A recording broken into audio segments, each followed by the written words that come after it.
याद है आपको हमने पिछले वीडियो में क्या देखा था? वो खामोश रात जब हर आवाज मौत बुला रही थी। घर के अंदर छिपी वो माँ, हाथ में गन और सामने वो डरावना क्रीचर जो सिर्फ आवाज सुनकर हमला करता है। हालांकि उस माँ ने अपने बच्चों को बचाने के लिए उस क्रीचर को मार गिराया और पहली बार इंसानों को समझ आया कि इन्हें हराया जा सकता है। लेकिन क्या सचमुच सब खत्म हो चुका था या ये बस एक शुरुआत थी? आगे बढ़ने से पहले आपको बता दूं कि ये मूवी अ क्वाइट प्लेस पार्ट 1 का कंटिन्यूएशन है, तो मूवी अच्छे से समझने के लिए पिछले पार्ट के एक्सप्लेनेशन जरूर देख लेना, जिसकी लिंक आपको पिन कमेंट, आई बटन और डिस्क्रिप्शन में भी मिल जाएगी। तो चलिए बढ़ते हैं स्टोरी की तरफ। कहानी की शुरुआत में हमें दिखाया जाता है कि धरती पर सब कुछ नॉर्मल है, लोग बड़ी खुशी से अपना जीवन बिता रहे हैं। और फिर हम एलियन अटैक वाली घटना का पहला दिन देखते हैं, जहाँ ली फ्रूट्स लेने सुपरमार्केट आता है और फिर वहाँ से आता है अपने बेटे मार्कस का बेसबॉल मैच देखने, जहाँ उसकी पूरी फैमिली मौजूद थी। वही ली का एक दोस्त एमिट भी था जो वहाँ बैठे रेडियो पर न्यूज सुन रहा था। तभी अचानक उसके रेडियो में ग्लिच आ जाता है, रेडियो का सिग्नल ठीक से काम नहीं कर रहा था। तभी ली ऊपर देखता है कि आसमान से कोई चीज बड़ी तेजी से धरती पर आ रही है, जिसे देख ग्राउंड पर मौजूद सभी काफी डर जाते हैं और फौरन अपनी फैमिली को लेकर घर जाने लगते हैं। अब ली एवलिन को मार्कस और ब्यू के साथ आगे भेजता है और रेगिन ली के साथ ही रहती है।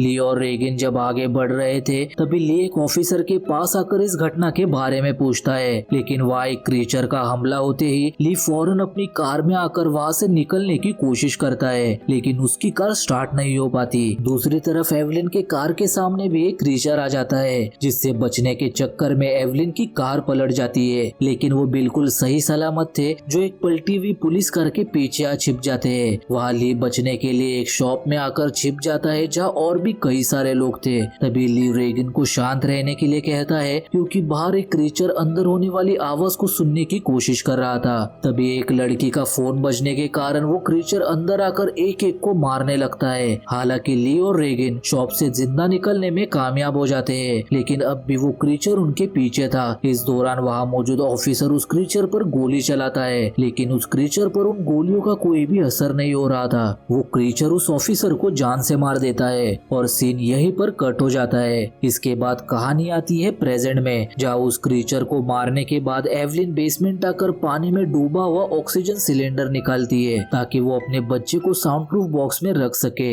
रेगिन भी अपने डैड का रेडियो ट्रांसमीटर साथ ले लेती है और एक मैप लेकर अनाज के टावर पर आती है। तभी उसे दूर कहीं आग जलती हुई दिखाई देती है। वो फौरन वहाँ का लोकेशन मैप पर मार्क कर लेती है। इसके बाद एवलिन, रेगिन और मार्कस बेबी को लेकर उस लोकेशन की तरफ निकल पड़ते हैं। वो बड़े ही सावधानी से अपना हर एक कदम रख रहे थे और कुछ ही देर में वो लोग उस लोकेशन तक पहुंच जाते हैं, लेकिन उन्हें नहीं पता था कि उनके साथ यहाँ क्या होने वाला है। एवलिन जैसे ही अंदर आने की कोशिश करती है, एक पतली तार को टकराने से बियर बोतल की एक माला से काफी आवाज होने लगती है। एवलिन फौरन मार्कस को भागने के लिए कहती है, लेकिन भागते वक्त उसका पैर एक ट्रैप में फंस जाता है। मार्कस से वो दर्द बिल्कुल भी सहन नहीं हो रहा था। तभी एवलिन वहाँ आकर अपने बेटे को जैसे तैसे उस ट्रैप से निकालती है। इस दौरान वो देखते हैं कि एक क्रीचर उन बियर बोतल्स की आवाज से काफी तेजी से उनकी तरफ ही बढ़ रहा है। एवलिन एक क्रीचर को तो गोली मार देती है, लेकिन वह एक और क्रीचर था, इसलिए एवलिन अपने बच्चों के साथ वहाँ से भागने लगती है और भागते हुए एक बिल्डिंग के अंदर आ जाती है। तभी एक आदमी एवलिन का मुंह बंद करते हुए उन्हें शांत रहने के लिए कहता है, क्योंकि मौजूदा जगह पर एक क्रीचर आ गया था। उससे बचने के लिए सभी भागते हुए बेसमेंट में कूद जाते हैं, जहाँ एक सेफ थी, जहाँ वो लोग छिप सकते थे, लेकिन बस थोड़ी देर के लिए, क्योंकि अंदर ऑक्सीजन की काफी कमी थी।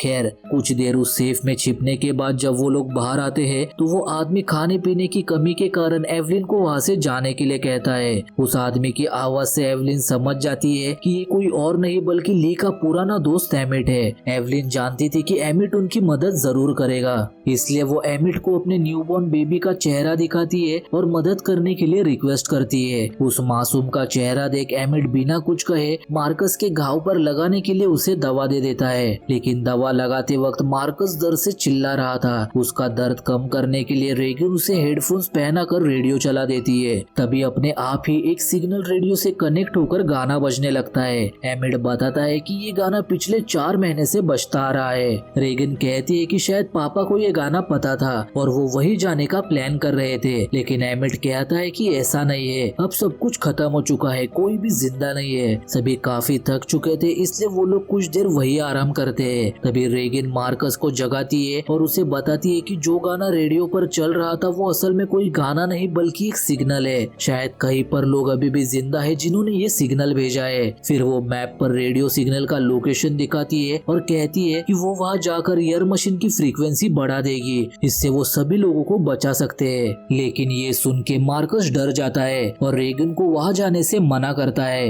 रेगिन किसी भी तरह वहाँ जाना चाहती थी, इसलिए मार्कस के सोने के बाद वो अकेले ही एम्पलीफायर और रेडियो ट्रांसमीटर लेकर उस लोकेशन की तरफ निकल पड़ती है। वहाँ एवलिन को जब ये पता चलता है तो वो एमिट को कैसे भी करके अपनी बेटी को वापस लाने के लिए कहती है। दूसरी तरफ रेगन रेलवे ट्रैक से होते हुए एक ट्रेन में आती है जहाँ कई सारे इंसानों की लाशें सड़कर सूख चुकी थी। तभी उसकी नजर ट्रेन में मौजूद एक फर्स्ट एड बॉक्स पर जाती है। वो जैसे ही उस फर्स्ट एड बॉक्स को नीचे उतारती है वैसे ही उसके सामने एक डेड बॉडी आ गिरती है। रेगन डर के मारे वही चुपचाप बैठ जाती है। तभी वहाँ एक क्रीचर आ जाता है जो उस डेड बॉडी के गिरने की आवाज से आया था। अब क्योंकि रेगन को उन क्रीचर्स की कमजोरी पता थी तो वो अपने एम्पलीफायर की फ्रीक्वेंसी ऑन करके उस क्रीचर पर गोली चला देती है। लेकिन अब भी वो क्रीचर जिंदा था, वो सिर्फ हल्का सा घायल हुआ था जो रेगन को मारने उसकी तरफ बढ़ने लगता है। वहाँ रेगन की भी बदकिस्मती कि वो अपनी गन को रिलोड ही नहीं कर पाती। तभी पीछे से एमिट आकर उस क्रीचर को जान से मार देता है। इसके बाद वो रेगन को लेकर स्टेशन मास्टर के कैबिन आकर चुपचाप वही बैठे उन क्रीचर्स के जाने का इंतजार करने लगते हैं। दूसरी तरफ एवलिन जब अपने बच्चे को उस बॉक्स में सुला रही थी तभी वो नोटिस करती है कि उसका ऑक्सीजन सिलेंडर खत्म होने वाला है, जिससे वो काफी परेशान हो जाती है। उधर उस कैबिन में जब रेगन की नींद खुलती है तो वो देखती है कि उसका एम्पलीफायर और ट्रांसमीटर बॉक्स दोनों ही गायब है और एमिट भी वहाँ नहीं था, जिस वजह से रेगन बाहर आकर रोने लगती है। कि तभी वहाँ एमिट आकर उसे उसका एम्पलीफायर देते हुए कहता है कि पास ही में मैंने एक बोट को देखा है। वही एवलिन ऑक्सीजन सिलेंडर लाने के लिए बेसमेंट से बाहर आती है, जिसके पीछे मार्कस भी ऊपर आ जाता है। एवलिन उसे समझाती है कि जब तक मैं वापस नहीं आती तुम्हें अपने छोटे भाई का ख्याल रखना है। ये कहकर एवलिन वहाँ से निकल जाती है और उस जगह आती है जहाँ 1.5 साल पहले ब्यू की मौत हुई थी।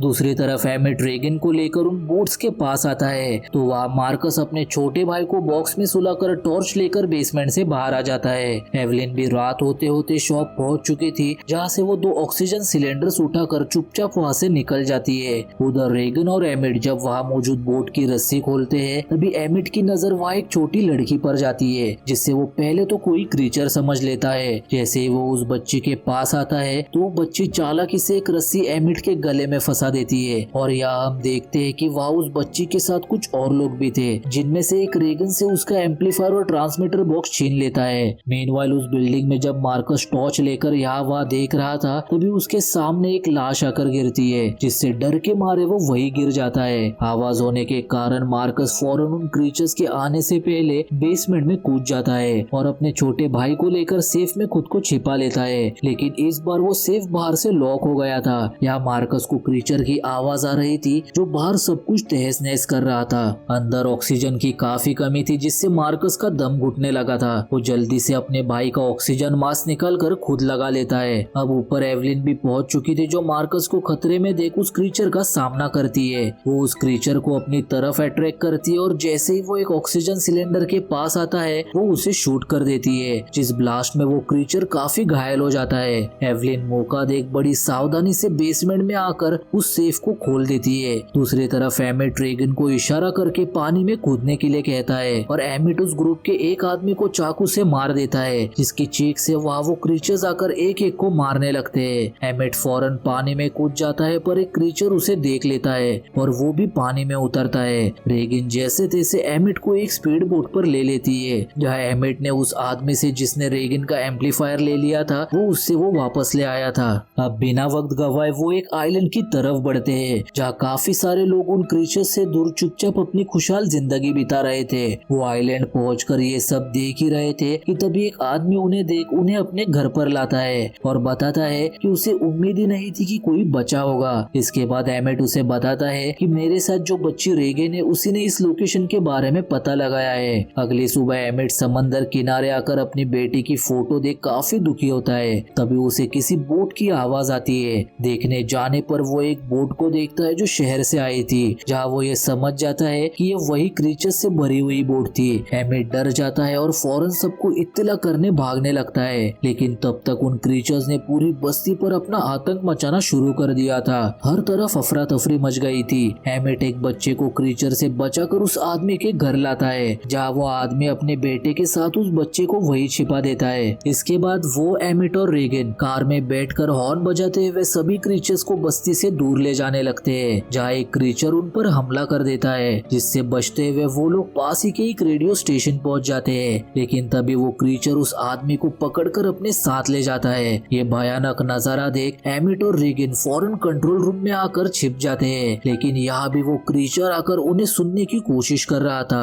एमिट बड़ी सावधानी से एक खिड़की खोलकर रेगन को रिकॉर्डिंग रूम में भेज देता है। वही एवलिन सेफ को खोलकर बाहर आती है बच्चे की दवाई लेने, लेकिन जल्दी वो समझ जाती है कि उसके ठीक पीछे एक क्रीचर है, इसलिए वो जल्दी से सेफ के अंदर आ जाती है। लेकिन इससे पहले वो दरवाजा बंद कर पाती, वो क्रीचर अंदर आने की कोशिश करने लगता है। दूसरी तरफ रेगन जैसे ही रिकॉर्डिंग रूम का दरवाजा खोलती है तो खोलने की आवाज से वो क्रीचर रेगन की तरफ बढ़ने लगा था। इसलिए रेगन को बचाने के लिए एमिट उस क्रीचर के सामने आ जाता है, जहाँ उस क्रीचर के हमले से एमिट काफी जख्मी हो चुका था। रेगन उसी मौके का फायदा उठाकर अपने एम्पलीफायर की फ्रीक्वेंसी बढ़ा देती है, जिससे उस क्रीचर को काफी तकलीफ होती है। लेकिन इतनी भी नहीं, वो वहाँ के रेडियो में गाना चलाकर उस क्रीचर का ध्यान एमिट से हटाकर अपनी तरफ खींचती है। उधर उस क्रीचर ने अपने नुकीले नाखून से एवलिन के पैर को अच्छा खासा जख्मी कर दिया था। वो इससे पहले एवलिन को भी मार देता, रेगन अपना एम्पलीफायर माइक के सामने लगा देती है। अब फ्रीक्वेंसी की क्षमता इतनी बढ़ चुकी थी कि वो क्रीचर बुरी तरह तड़पने लगा था, और इसी का फायदा उठाकर रेगन बड़ी बहादुरी से उस क्रीचर को रॉड से मार देती है। वहाँ ये फ्रीक्वेंसी की आवाज मार्कस भी रेडियो पर तेज करते हुए क्रीचर के सामने आ जाता है और उसे वही शूट कर देता है। उस फ्रीक्वेंसी की तेज आवाज अब हर एक शहर में फैलने लगी थी।